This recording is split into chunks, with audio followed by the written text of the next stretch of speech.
Lou Jacobson with PolitiFact is here with us now. One of the statements the president made during his address last night was that the U.S. has, quote, no inflation. What did you find about this? Yeah, so the year-over-year inflation rate, which is the most frequently used metric, is currently at 2.4%. That's a bit lower than what it was when Trump was sworn in for his second term in January 2025. But inflation has zigzagged consistently between 2.4% and 3% during his second term, and that's not zero. It's also not the 2% level that the Federal Reserve would like to see. The president also talked regime change in Iran, saying that it's occurred because all of the country's original leaders are dead and that the new group is less radical and more reasonable. Has there been a change of power in Iran since the war started? So it's true that the U.S. has killed many top government officials in Iran, including the supreme leader. But we checked with lots of foreign policy and military experts, and they said regime change is about more than just changing the people at the top. It's about changing governing structures.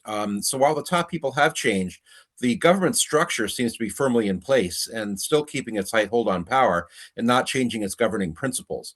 It's possible that some of the most important surviving leaders are even more extreme in their views, contrary to what the president said.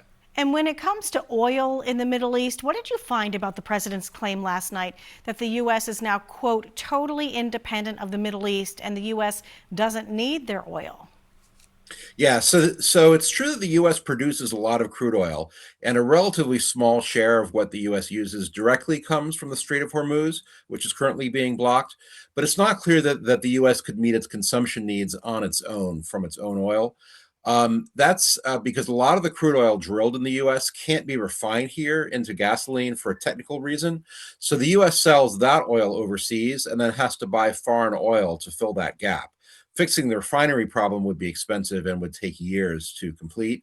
And then the even bigger issue is that oil prices are set globally. It costs pretty much the same regardless of what country you're in. And that's why gas prices are going up here, more than $1 a gallon since the war started.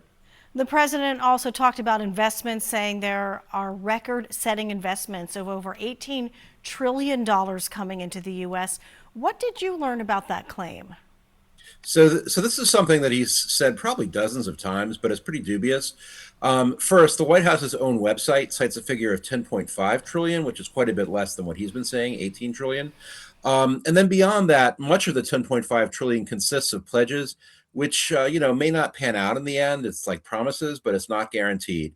And then other large chunks of that 10.5 trillion are difficult to trust because they're basically investment promises by some of the wealthy Persian Gulf countries that are very large compared to the size of their total economy. They're not going to be giving us, half of their total economy in investment.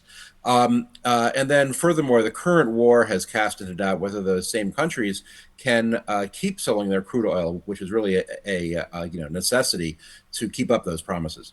Lou Jacobson with PolitiFact, thanks so much for joining us. Great, thank you.